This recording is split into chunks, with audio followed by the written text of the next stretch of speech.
Salam selamat Sabtu semua, jumpa lagi di channel Agung K3 ku. Kali ini kita akan membahas tentang tingkat-tingkat kecelakaan kerja. Sebelum gua ngebahas terkait dengan tingkat kecelakaan kerja, silakan Citizen untuk mensubscribe channel ini untuk memperoleh ilmu yang lebih banyak terkait dengan keselamatan kesehatan kerja. Kemudian juga untuk like komennya jika itu membawa manfaat untuk Citizen semua. Dan juga jangan lupa untuk meninggalkan komentar di kolom komentar untuk bertanya, untuk memberikan saran, dan untuk berdiskusi lebih lanjut. Citizen semua, tingkat kecelakaan kerja merupakan satu hal yang harus sangat dipahami oleh profesional di bidang keselamatan kesehatan kerja. Dengan kita memahami tingkat kecelakaan kerja, maka tujuan utama dari penerapan keselamatan dan kesehatan kerja, yaitu pencegahan kecelakaan kerja, akan bisa lebih mudah dicapai. Ya, kerugiannya tentu ya kalau misalnya kita tidak mengelompokkan kecelakaan dari yang paling ringan sampai yang paling berat, nanti kita tidak akan bisa menentukan prioritas mana program-program K3 akan ditujukan. Bisa jadi kita terlalu fokus sama kecelakaan-kecelakaan yang first aid ya, tapi kecelakaan-kecelakaan yang besar yang bisa menyebabkan orang meninggal, itu kita bisa melupakannya. Ya, oleh karena kita harus paham ya, citizen semua, apa aja sih tingkat-tingkat kecelakaan kerja. Ya, di Indonesia setidaknya ada 5 peraturan terkait dengan kecelakaan kerja. Dan semua peraturan itu ada di dalam Permenaker. Yang pertama adalah Permenaker nomor 25 tahun 2008 tentang pedoman diagnosis dan penilaian cacat karena kecelakaan dan penyakit akibat kerja. Dalam dokumen ini tidak ditentukan tingkatan kecelakaan ya, dari yang first aid mungkin sampai kematian tuh nggak ada. Kemudian ada Permenaker nomor 15 tahun 2008 tentang pertolongan pertama pada kecelakaan di tempat kerja. Permenaker ini fokus dalam membahas terkait dengan kompetensi yang perlu ada dalam regu P3K, kemudian tugas tanggung jawabnya apa, kemudian juga terkait dengan kotak P3K. Kemudian ada Permenaker nomor 3 tahun 1998 tentang tata cara pelaporan dan pemeriksaan kecelakaan kerja. Ini juga belum ada. Kemudian Keputusan Menteri Tenaga Kerja dan Transmigrasi Republik Indonesia nomor 609 tahun 2012 tentang pedoman penyelesaian kasus kecelakaan kerja dan penyakit akibat kerja. Ini mirip ya sama yang tadi Permenaker nomor 25 tahun 2008. Kalau menurut gue sih ini lebih ke lebih ke asuransi ya. Jadi tidak menggolongkan kecelakaan itu ya, dari yang paling ringan sampai yang paling berat. Kemudian ada Permenaker nomor 1 tahun 2007 tentang pedoman pemberian penghargaan keselamatan kesehatan kerja. Dari 5 peraturan Menteri Tenaga Kerja yang telah disebutkan di atas, tidak ada satupun yang memberikan gambaran secara jelas mengenai tingkat keparahan kecelakaan kerja. Akan tetapi ada di Permenaker nomor 1 tahun 2007 setidaknya memberikan definisi terkait dengan kecelakaan kerja hilang waktu. Nah, di Permenaker nomor 1 tahun 2007 disebutkan bahwasannya kecelakaan kerja yang menghilangkan waktu kerja apabila kecelakaan yang menyebabkan seseorang pekerja tidak dapat melakukan pekerjaannya telah terjadi kecelakaan kerja selama 2 kali 24 jam. Jadi kecelakaan hilang waktu itu batasnya adalah 2 kali 24 jam ya. Kalau bahasa bahasa baratnya mungkin disebut sebagai lost time incident ya. Kalau di Indonesia ini patokannya adalah 2 kali 24 jam. Tetapi ini belum clear ya, 2 kali 24 jam itu apakah dihitung juga ketika misalnya si pekerja itu harus off ya, misalnya di hari Minggu gitu, misalnya misalnya di hari Minggu ya dia harus off gitu, kecelakaannya terjadi di hari Jumat gitu.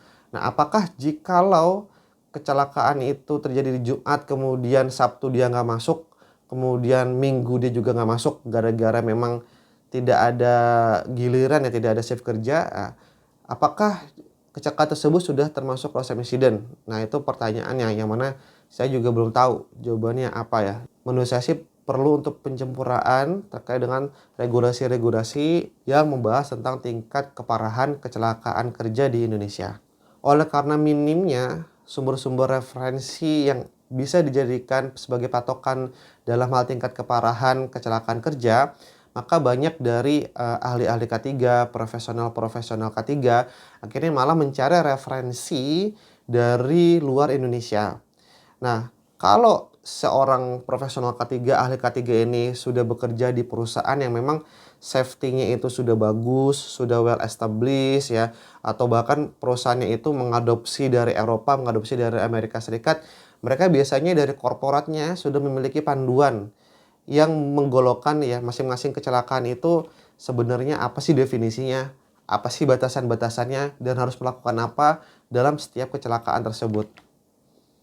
Ya, namun banyak juga perusahaan-perusahaan di Indonesia yang dia belum established ya, dia baru bergerak, tapi dia butuh referensi yang lebih kaya daripada regulasi-regulasi yang ada di Indonesia. Salah satu referensi yang paling banyak digunakan, tidak hanya di Indonesia, tapi juga di dunia, adalah referensi dari OSHA. OSHA, OSHA. OSHA adalah Occupational Safety and Health Administration. Jadi OSHA ini adalah sebuah lembaga pemerintah ya, yang bidangnya terkait dengan K3 dan beroperasi di Amerika Serikat. Nah, OSHA ini telah membuat namanya adalah Log 300. Nah, Log 300 ini adalah isian yang harus dilaporkan oleh perusahaan jikalau di tempat kerjanya ada kecelakaan. Nah, dalam OSHA Log 300 ini itu telah diatur ya terkait dengan tingkat-tingkat keparahan kecelakaan kerja. Kita simak safety engine semua. Dalam guideline-nya berjudul Recording Work-Related Injuries and Illnesses, di halaman kedua dalam bagian Which Work-Related Injuries and Illnesses Should You Record. Nah, di situ dibagi menjadi 5 jenis ya tingkat kecelakaan. Ada namanya death, loss of consciousness, days away from work, restricted work activity or job transfer, or medical treatment beyond first aid.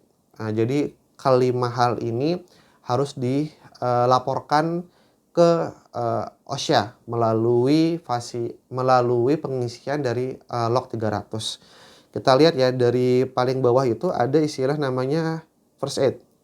Kita coba gali ya satu persatu ya. Jadi yang paling bawah itu ada istilahnya first aid. Nah, kalau di Indonesia sebutannya adalah kecelakaan pertolongan pertama.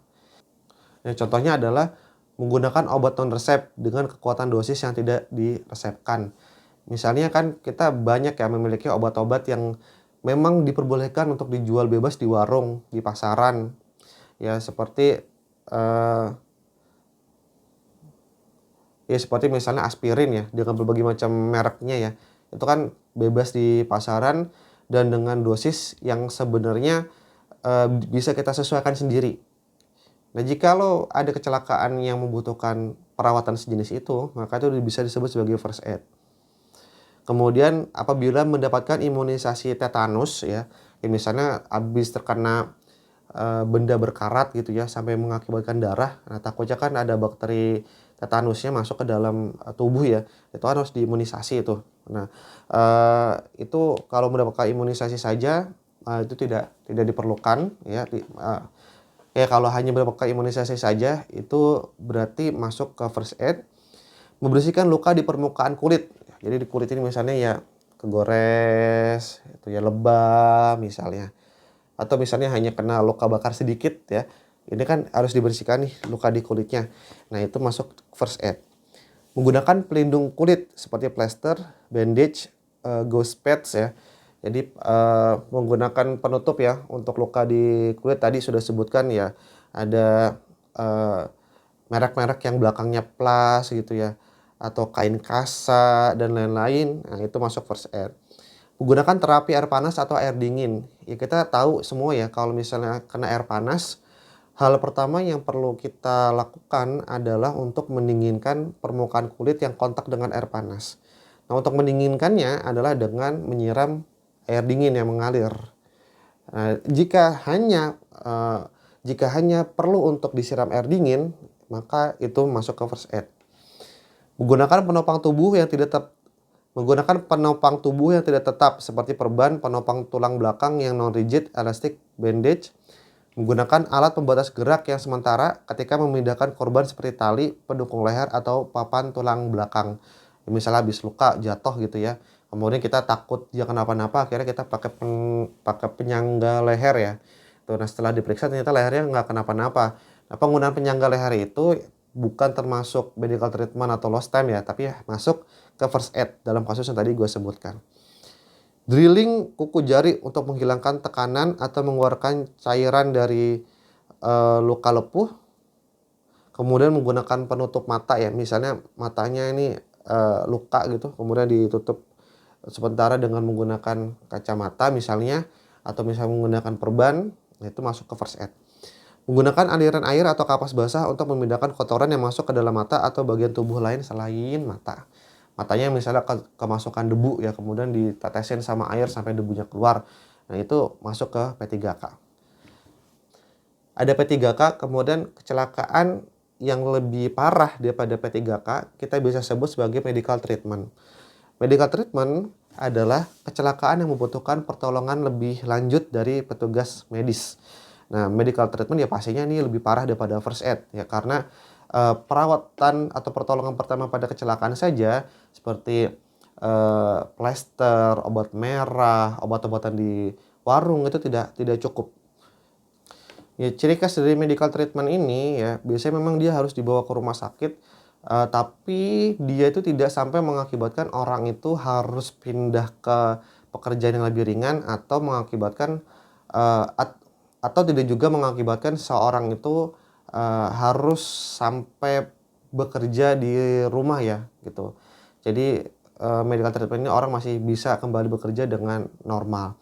Nah, kadang yang perlu didiskusikan adalah seperti ini ya, kasusnya adalah misalnya ada perusahaan yang bekerja 3 shift. Ada perusahaan yang bekerja secara 3 shift. Nah, kemudian tim HSE itu hanya ada di shift pagi. Nah, kemudian si perusahaan itu tidak memiliki klinik, ya, tidak memiliki dokter perusahaan, dan ternyata ya sialnya itu ada kecelakaan yang terjadi di malam hari, di mana memang manajemen sudah tidak ada, kemudian ya tidak ada dokter, tidak ada tenaga medis. Nah, kemudian mau nggak mau karyawan yang ada di sana memutuskan untuk pergi ke rumah sakit gitu. Padahal kecelakaannya adalah kecelakaan ringan. Dalam kasus seperti ini, menurut gue sih perlu ditanyakan ya kepada dokter okupasi, ya dokter khusus kesehatan kerja ya.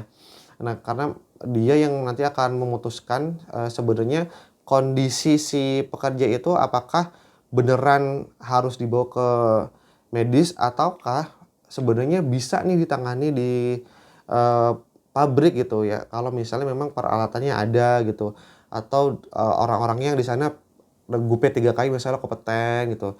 Nah, nanti biar dokter yang akan memutuskan. Kemudian di sini adalah restricted work.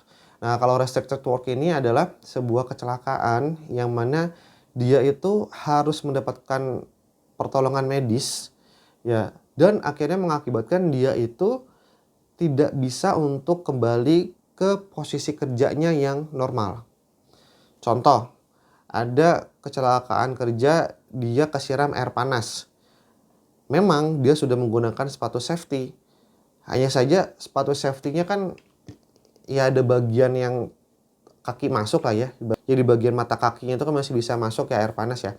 Nah, ketika air panas masuk melalui mata kaki, kemudian membuat kakinya melepuh, dan sayangnya ketika kena air panas itu tidak ditangani dengan tepat gitu, tidak langsung disiram dengan air dingin mengalir, ya akhirnya membuat lukanya makin lebar ya gitu ya, membuat lukanya makin parah, dan mengakibatkan orang itu tidak mampu lagi untuk menggunakan sepatu safety.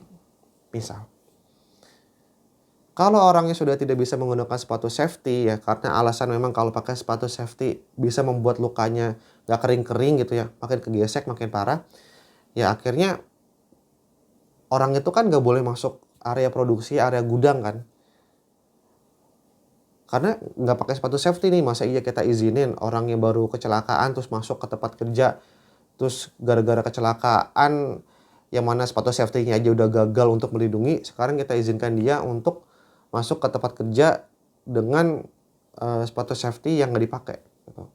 Nah, itu kan nggak bisa seperti itu. Jadi akhirnya kita minta untuk dia bisa untuk bekerja di kantor atau di tempat lain yang memang lebih ringan ya bahayanya ya. Jadi restricted work itu sekali lagi ulangnya adalah sebuah kecelakaan yang mengakibatkan orang itu tidak bisa bekerja lagi di unitnya dengan sementara waktu. Kalau istilah di tempat lain ya ada istilahnya adalah light duty. Ya light duty itu adalah kewajiban ringan. Jadi memang sama aja sih definisinya. Jadi pindah dari yang kewajibannya lebih berat ke kewajiban yang lebih ringan itu, light duty. Kemudian ada istilahnya lost time incident, di mana lost time incident ini adalah kecelakaan kerja yang mengakibatkan seseorang itu harus untuk istirahat di rumah dalam jangka waktu 1 hari setelah kecelakaan itu berlangsung. Jadi kalau di Indonesia kan 2 kali 24 jam atau kita bisa sebut sebagai 2 hari. Nah, tapi kalau di OSHA itu menggunakan jangka waktu 1 hari ya, dan itu langsung disebutkan bahwasanya setelah hari kecelakaan itu terjadi. Ya, artinya tidak mempertimbangkan adanya hari libur. Pokoknya setelah hari kecelakaan itu terjadi. Nah, lost time incident itu adalah sebuah batas yang menjadi patokan apakah sebuah perusahaan itu bisa dianugerahkan Zero Accident Award atau enggak. Karena definisi Zero Accident itu bukan sama sekali terkait dengan kecelakaannya benar-benar nihil ya. Dari kecelakaan yang paling ringan-ringan gitu, near miss gitu, nggak ada. Bukan gitu. Jadi Zero Accident itu adalah di mana kecelakaan yang terjadi itu tidak ada satupun kecelakaan terkait dengan lost time incident.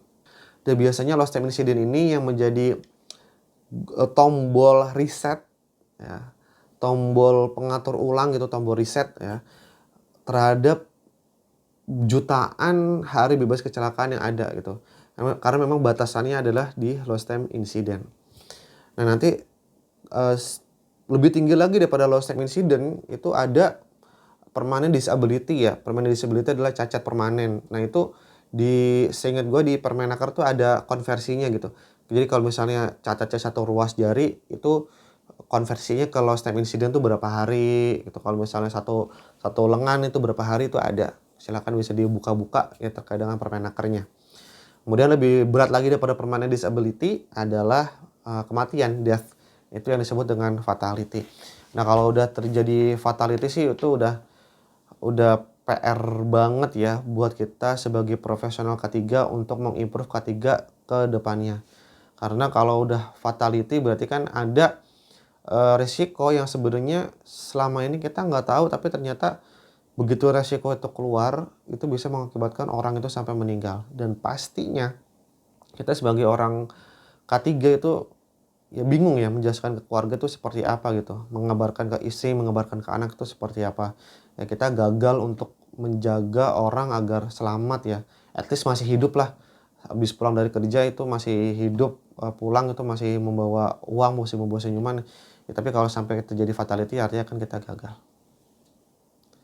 Safety Zone semua, jadi gue ulangi ya, terkait dengan tingkat keparahan kecelakaan kerja yang paling bawah itu ada first aid, kemudian ada medical treatment, kemudian yang ketiga adalah restricted work atau light duty, kemudian yang keempat ada lost time incident atau days away gitu ya, kemudian ada juga namanya permanent disability, dan ada death atau fatality.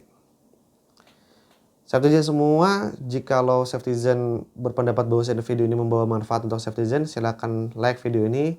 Jangan lupa untuk di-subscribe untuk mendapatkan ilmu lebih banyak, dan kasih komentar untuk mengetahui pandangan netizen terhadap video ini. Gua Agung K3ku, salam selamat.